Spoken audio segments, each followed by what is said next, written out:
Welcome to the Lavender Lemon. I ended up having enough supplies from this patriotic wreath to make a second one. Which one will you like better? Stay tuned to learn how to make both. Start out with a grapevine base, a hot temp glue gun, wire and wire cutters. You'll need a bouquet of red, white, and blue stems. I made sure to include red poppies for our veterans and then blueberries and thistles that I felt were more natural. You'll need some matching ribbon. I ended up going a little over the top with 3, but you could do 1 or 2. Now to make the bow, it's a little bit non-traditional, so watch carefully. Layer the 3 types and make a loop that's approximately 10 to 12 inches in length.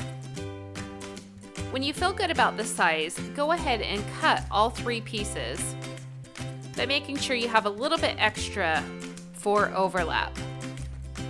Making sure that the end pieces overlap, go ahead and secure it with a piece of wire by twisting it repeatedly, and then twist the top and bottom pieces together. Go ahead and fluff the ribbon by pulling the pieces apart, and I think aesthetically it looks a little bit better to have the pieces across from each other, so go ahead and adjust that accordingly.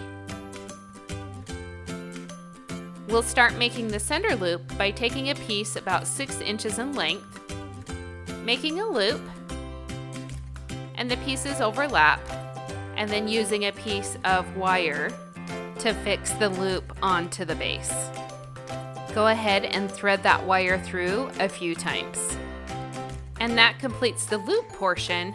We will add some tails by using the other 2 types of ribbon. A general rule would be to use the diameter of the wreath for length. So go ahead and cut a piece and then using wire, adhere that through the center portion. Go ahead and attach the bow to the base. Again, using wire, just thread it through. And the tails will just kind of set aside as we add the flowers, and we will weave them in at a later point. And then we will be starting with flowers. So go ahead and cut off all the stems. It doesn't matter which color you start with. But Hannah Kitty had to come in and check out to see what I was doing. Silly kitty. Begin with the largest flower, and that'll be your focal point around the bow, and then do the same thing on the other side for balance. Keep adding your flowers around the base, and then finish the ends of your ribbon before they get woven throughout the flowers. Simply fold the ribbon in half and cut on a diagonal. I decided last minute to add some flags, and I like the idea of having some movement with the wreath. So here's how it looks on there.